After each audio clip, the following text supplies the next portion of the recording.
políticos, né, a gente percebe isso pela quantidade de mudança de notícia que a gente tem a cada dia de orientação, né? Ah, perfeitamente. Hoje, conversando com a doutora Raquel Ferreira, no nosso Falando de Vida, falando sobre o fortalecimento dessa saúde mental, né? Dessa força mental. A gente vai para um breve intervalo, a gente volta já já. Aí eu vou pedir para a doutora Raquel dar algumas dicas para a gente, para como a gente pode passar, né, por essa situação toda aí, com mais força, com mais resistência também, diante de todas as informações que a gente tem. Já já voltamos com muito mais informação. Até já. Voltamos a apresentar Falando de Vida. De volta com o nosso Falando de Vida nesta terça-feira, hoje com a médica psiquiatra, né, a doutora Raquel Ferreira conosco, hoje discutindo aí os impactos psicológicos nesse período de pandemia, né, saúde mental, que é sempre importante. Deixa eu até aproveitar aqui, quem está mandando um abraço forte é fã da doutora Raquel, é a Sheila Belarmino mandando um beijo para a doutora Raquel, diz que é fã da doutora Raquel, mandando um beijo aqui, a Sheila Belarmino, viu, doutora? Outro grande para ela. Está acompanhando aqui o nosso Falando de Vida. Pergunta que chega pelo nosso WhatsApp para a doutora Raquel. Como se manter informado e lidar com a expectativa de piora do quadro de contaminação e manter aí o nosso pico sem ser tão ansioso, ou seja, sem ter crises de ansiedade, doutora? Na verdade, a gente precisa lançar mão de alguns recursos, né? A gente sempre conversa em profilaxia e prevenção de ansiedade, né? Que é o seguinte, evitar acompanhar demais, né? A gente precisa colocar um limite na quantidade de notícias que a gente vê, né, e acompanha. A gente até recomenda uma vez por dia, estourando 2 vezes por dia e não ficar muito tempo, se puder, para quem isso faz mal, né? E assim, a gente precisa exercitar várias questões, né? Nós precisamos exercitar a nossa fé, a gente tem que acreditar em algo maior, né? Que é um momento, entender que isso é um momento, que isso vai passar, né? E que outras coisas também que a gente pode utilizar para poder ficar menos ansioso. A gente pode respirar fundo, aprender a fazer atividades como meditações rápidas, existem no YouTube várias disponíveis. Então, assim, você percebeu que você está se sentindo mal, que você está começando a ficar angustiado, acelerado, com aquele mal-estar, tentar fazer respirações profundas, mudar o foco, né? Sair daquele assunto, daquela situação ali. E, assim, entender que a gente tem que fazer a nossa parte, mas que a gente não pode controlar muita coisa, né? Eu acho que essa dimensão é importante a gente ter. E a gente precisa, Donizete, agora, racionalizar. No início de toda essa pandemia, o nosso emocional veio muito à flor da pele, né? Isso. Veio tudo com uma intensidade muito grande. Então, uma sensação de tragédia, de fim de mundo, né? Isso foi se discutido, uma sensação de que as coisas não vão mais voltar ao normal, e etc. E entender que não, assim, nós não temos controle sobre isso, mas muito provavelmente as coisas vão passar. Então, durante a turbulência, a gente tem que tentar se manter mais calmo e saudável possível. Tentar não alimentar esses pensamentos negativos, essas crenças negativas. Participação por telefone agora, Nebuim. Alô, boa tarde. Alô, boa tarde. Pois não, José de Arimateia, pode fazer sua José de pergunta. Arimateia, aqui da paróquia de Santana. Pode perguntar à doutora Raquel, por favor. Então, com relação aos funerais, eu queria saber, com relação aos funerais dos vitimados aí da pandemia, aqui na região metropolitana do Vale, né?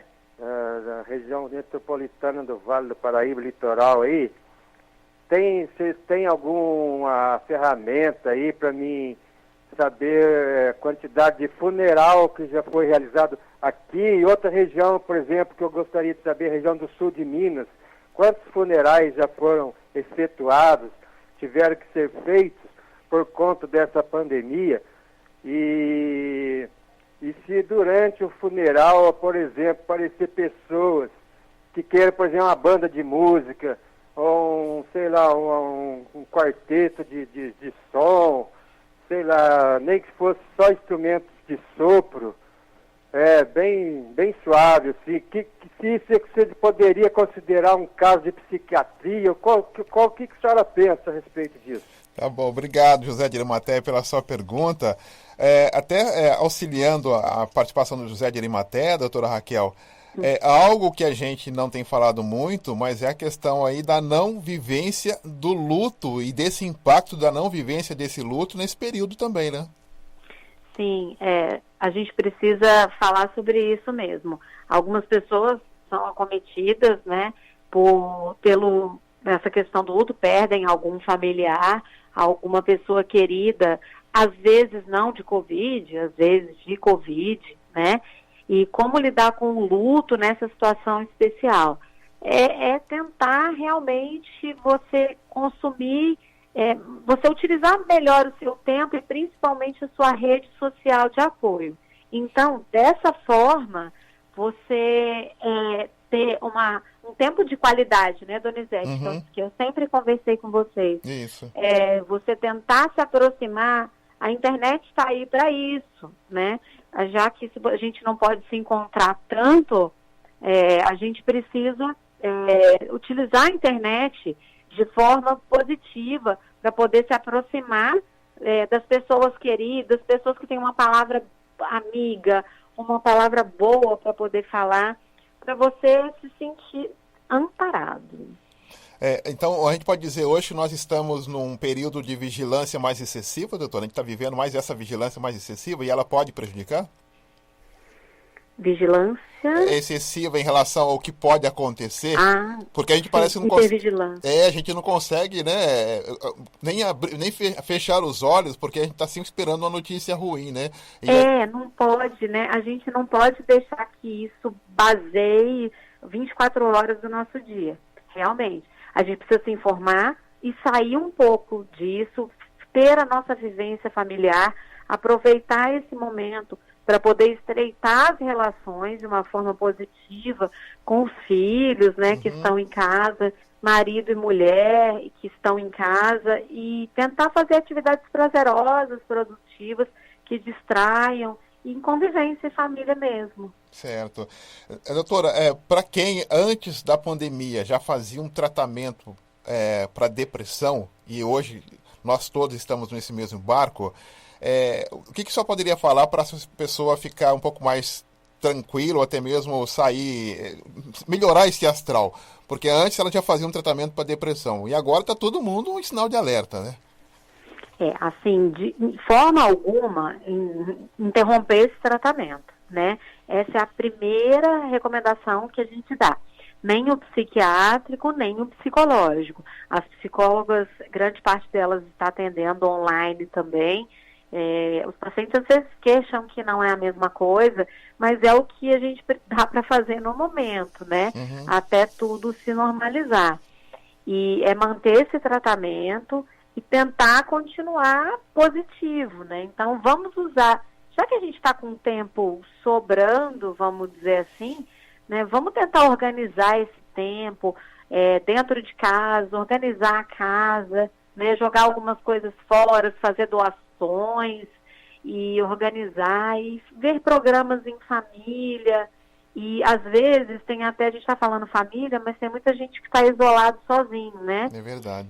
E aí essas pessoas também tentar, e muita gente aprendeu a mexer com a internet, né? O pessoal de mais idade, que não sabia, geralmente tem sempre um netinho ou algum vizinho para poder dar uma força, para poder explicar como que usa melhor o celular. E tem essas reuniões por aplicativos, né? E isso tudo tem que ser estimulado, porque a gente pode não estar presente fisicamente, mas o amor, ele é sentido, né? A presença, ela existe de outras formas. Nesse período, doutora, até pelas pessoas que a senhora já atendeu, é comum relatar, me parece que o meu coração está mais acelerado e a minha respiração está mais acelerada. São informações comuns nesse período? São sintomas de ansiedade, né? São os primeiros sintomas de ansiedade. Então, na verdade, é a sensação, muitas vezes, tá? Que o coração está acelerado. Às vezes ele nem está, mas a gente chama isso de palpitação. Uhum. E é a sensação da respiração curta, que é uma reação que dá de resposta ao medo. E isso, quando vai ficando mais prolongado, torna-se ansiedade. Então, tentar respirar fundo, tentar se acalmar e, se isso não for possível, buscar ajuda especializada. A gente já fez vários programas aqui falando sobre alcoolismo, doutora Raquel, e eu gostaria que a senhora, por favor, dentro da sua experiência, nos orientasse. Esse é um período que recentemente saiu até matéria de que tem aumentado aí o vício, né? Principalmente do álcool, o abuso do álcool. E tem pessoas que têm uma tendência a exagerar. Qual que é a recomendação nesse período todo? Tem que tomar muito cuidado com a questão do álcool nesse período. Na verdade, a gente tem que tomar cuidado com todas as coisas que podem gerar compulsão. Comida, bebida, droga, até a própria internet, né? Uhum. É que, assim, se a pessoa está isolada, o álcool, ele é liberado, né? E aí ela pode fazer, por exemplo, um home office, ela tem a possibilidade ela tem mais tempo de poder beber, por exemplo, porque ela está dentro de casa, né? Ela não está no trabalho. Mas então isso tem que ser redobrado, essa atenção, porque realmente está havendo um aumento do consumo de álcool. Isso é muito preocupante. O álcool, geralmente, ele é utilizado para amenizar sentimentos ruins. Então, ele é calmante na hora, né? Então, as pessoas estão fazendo um uso exagerado e isso vai ser um problema grande lá na frente, nem tão na frente assim. E o que preocupa a gente também são as reações imediatas dele, né? Que a gente tem visto que também tem aumentado os casos de violência doméstica, número de separações e divórcios. E tem muita coisa relacionada ao abuso do álcool. Uma coisa puxa a outra, né?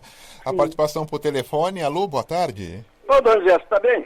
Boa tarde. Tudo Geraldo. bem? Ô, Geraldo, como tá? Tudo bem, Geraldo? Estou na paz, estamos seguindo as ordens, os conselhos dos médicos da saúde. Isso mesmo. Qual que é a tua dúvida para a doutora Raquel, por favor? Não, Dona Zé, é o seguinte, essa pandemia que tá aí, eu tô andando ao contrário dela. Ela vem pra uma calçada, eu vou pra outra. Não tenho medo dele porque eu não vou procurar ele. Agora não sei o meu dia de amanhã, né? Mas eu estou seguindo as instruções, eu, minha família, acredito que os vizinhos também, aqui em Santa Maria.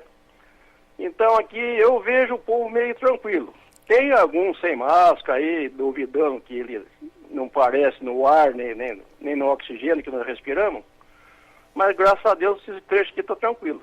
Como é que você tem feito para manter a rotina em casa, para manter a cabeça boa? Donizete, eu tenho uma ocupaçãozinha aqui com a hortinha e converso com a minha esposa, minha neta, que está trabalhando em casa, né? Com algum vizinho, quando sai no portão também, né, fala um bom dia ou boa tarde. Parece a minha neta aqui. E eu estou indo no supermercado buscar o necessário e também evito a distância, não é 2 metros, é o que der mais longe. E graças a Deus chegamos até agora. E peço para os irmãos não ter medo, mas respeitar e ouvir mais o Secretaria da Saúde, padre, pastor. Vamos ouvir, vamos ser obedientes, vamos ouvir a voz do alto. Tá bom, então. Tá? Então. Obrigado, viu, Geraldo? Boa tarde para você. Obrigado, viu? Com Deus. Amém, na paz. E aí, doutora Raquel, ele está fazendo o que pode lá dentro de casa, né? Ele está certíssimo, né? Ele falou que ele está tentando não entrar em pânico, que é isso mesmo, porém seguindo as normas e as recomendações. Ele falou uma coisa muito interessante, Donizete. A gente precisa ser criativo em momentos como esse, né? Ele disse a respeito de horta, e assim, a gente sabe que o contato com a natureza, com a terra, é muito importante para o equilíbrio emocional. Ele restabelece, né? E a gente tendo que ficar mais confinado, se a pessoa tiver possibilidade de lidar, fazer uma hortinha, cuidar de plantas, né? É muito legal, ajuda bastante também. A gente precisa manter uma rotina saudável, não tem jeito, a gente não sabe quando